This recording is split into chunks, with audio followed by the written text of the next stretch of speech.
Okay, Assalamualaikum dan apa khabar semua? Macam mana kalau korang tengah dalam segmen nak mencari kereta baru ke, kereta kedua ke kan?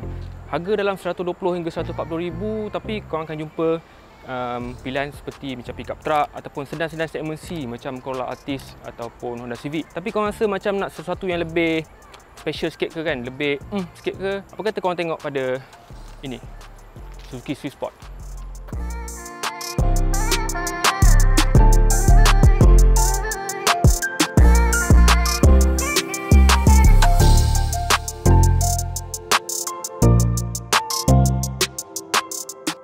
Okey, Suzuki Swift Sport. Suzuki dia dah lama sikit menyepi kat Malaysia dan dia datang semula bawah pengurusan baru bawah Naza, dan model pertama diperkenalkan kat Malaysia ialah Swift Sport ni. Harga dia ialah 140,000, macam saya cakap dalam range tadi. Berbaloi ke kereta kecil macam ni? Okey, nanti dulu. Saya ada satu Seafair ataupun formula simple untuk hot hatch dekat Malaysia. Contoh Volkswagen Golf R 280,000, lebih kurang 280 horsepower.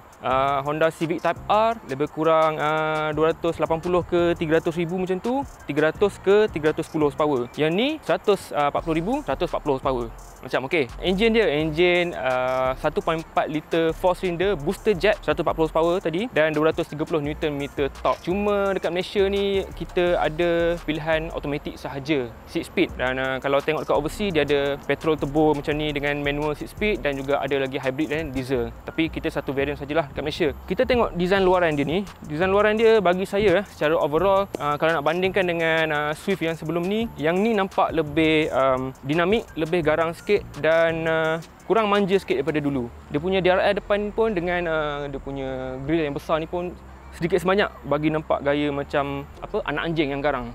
Ada gaya tak? Okey, ni DRL dia, lampu depan pun LED.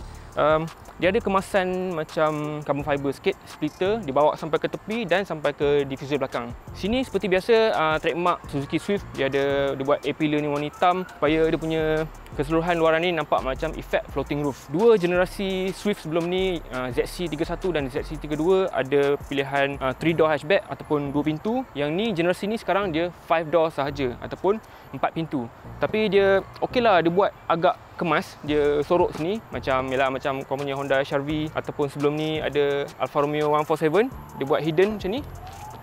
Daripada jauh kita nampak flash lah, sporty macam 2 pintu lagi. Seterusnya dekat bahagian belakang, saya rasa benda pertama yang kita akan boleh perasan ialah betapa nampak agresifnya dia daripada belakang ni. Antara sebab utamanya ialah kita boleh nampak dia punya body sini cukup lebar, dia punya footprint tu cukup dia punya lebar dan nampak stabil. Tapi dia naik masuk ke sini nampak agresif, dia punya glass house dia mengecil lah.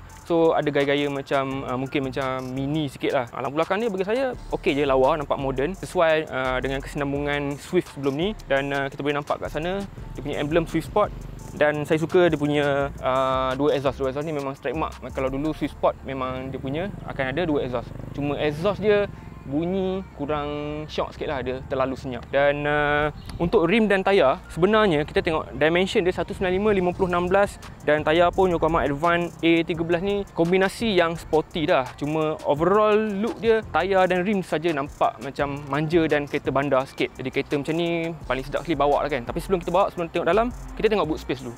Sebab dia masih lagi kereta family, mungkin boleh jadi alternatif yang selfish sikit lah. Kalau dia tak nak beli Civic, tak nak beli pickup truck, tak nak beli crossover, beli kereta ni kan, boot space kenalah ada sikit. Sebenarnya cukup besar untuk sedan hatchback B segment macam ni.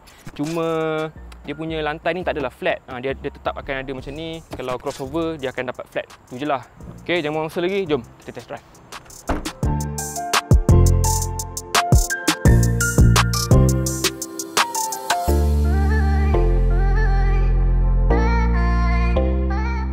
Baik, masuk ke dalam, kita boleh tengok yang Swift Sport ni dia punya interior dia masih nampak macam banyak permukaan-permukaan plastik. Tapi ada jugalah dia letak trim-trim macam warna merah dekat sini, celah-celah ni kan, dengan dekat pintu atas dashboard ni, yang menaikkan sikit seri dia, yang tak adalah nampak dia macam berkos rendah sangat. Walaupun sebenarnya dekat Malaysia harga 140,000, tapi sebenarnya dekat pasaran luar sebenarnya kereta ni dikategorikan sebagai agak mampu milik. Okey, dua benda paling saya suka dalam interior kereta ni ialah dia punya steering position dan juga dia punya Seat dia ni kalau tengok ada tulis Sport kat sini. Saya tak pastilah Swift biasa yang generasi ni pakai tempat duduk macam mana, tapi yang ni dapat tempat duduk macam bucket seat. Yang menariknya, bucket seat ni dia punya bolster dia kat tepi dengan dekat bawah tepi peha ni dengan kat belakang sini memang tebal, memang nampak sporty, memang rasa sporty, tapi pada masa yang sama dia tak adalah macam terlampau keras yang kita rasa tak selesa ataupun dia hardcore sangat. Jadi susunan meter dia okey lah. 2 meter utama analog, belah kiri dia punya RPM dan belah kanan speedometer. Dan di tengah-tengah ni pula ada paparan MID, multi info display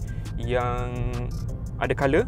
Dan banyak juga info-info menarik yang saya rasa info-info ni khas untuk Swift Sport. Jadi keseluruhan kita boleh katakan dia punya interior ni tak adalah terlalu canggih. Biasa-biasa saja, cukup saja apa yang diperlukan untuk practicality kegunaan seharian, untuk kita bawa jalan-jalan sikit. Dan macam ciri keselamatan pun tak adalah terlampau canggih yang tak perlu. Ialah buat apa kita nak ada ciri autonomous yang banyak-banyak sangat, macam autonomous emergency braking ke, lane keeping assist ke apa benda tu, sebab ini driver's car, okey, kita banyakkan sikit melibatkan diri dengan pemanduan. Kita jangan harapkan kereta sangat. Kalau kita bawa kereta-kereta yang contoh kereta family, macam contoh Volvo S60 ke, Mercedes E-Class ke, mungkin kita nak ada bantuan-bantuan tu sikit. Tapi untuk kereta macam ni, kita lah bawa sendiri, betul tak? Saiz dan ruang pun sebenarnya walaupun luar kita nampak badan dia macam dekat bawah besar, atas kecil kan, glass house atas kecil, tapi sebenarnya cukup luas. Kita tengok dekat belakang pun, walaupun kemasan dia semua hitam kan, boleh nampak memberikan impression macam tak luas, tapi sebenarnya ruang tu cukup luas untuk family kecil, anak 2, anak 3 pun sebenarnya no hal. Cermin belakang dia pun tak adalah nampak naik tinggi sangat, walaupun kat luar nampak sporty, memang praktikal guna seharian. Okey, bercerita bab pemanduan. Kereta ni sebenarnya driving dia boleh dikatakan hampir perfect. 2 benda je bagi saya yang spoil. Okey, dia tak ada manual untuk Malaysia. Dan juga exhaust dia bagi saya terlampau senyap sangat. Kalau exhaust dia ada bunyi sikit, ada macam pop-pop sikit, ada macam letup-letup sikit bila kita off throttle ataupun bila kita upshift, bagi saya lagi mengujakan lah. Tapi mungkin sebab kereta ni dia buat bagi mesra alam sikit, dia nak menepati piawaian terkini, emission punya standard. Jadi dia punya exhaust tu perlu kawal lah. Okey, lepas tu engine dia power ke? Engine 4 cylinder booster jet turbo. Dia menghasilkan lebih kurang, nampak tu, 100 horsepower, 230 Newton meter torque, cukup berkuasa. Dan pada masa yang sama agak jimat juga. Okey, berkuasa tu memang kita rasa ringan nak bawa. Kereta ni memang dah ringan, 990 kg untuk auto dan 970 kg untuk manual. Bayangkan berat dia lebih kurang Myvi je, tapi power dia boleh kata hampir double. Power dia sebenarnya lebih dari mencukupi untuk kereta ni. Guna hari-hari pun sebenarnya relax. Okey, apa macam Suzuki Swift Sport, on tak on? Ya, betul, tak salah kalau nak beli crossover kecil, SUV ataupun sedan segmen C.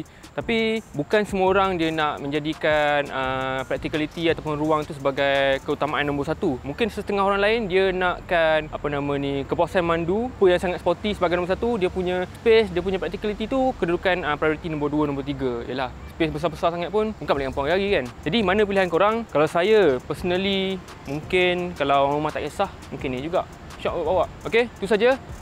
Kalau ada apa-apa soalan, boleh komen saja kat bawah. Jangan lupa juga like, subscribe dan tekanlah lonceng sekali. Nanti kita upload video-video baru yang lain nanti, korang dapat notification. Okey, terima kasih. Assalamualaikum.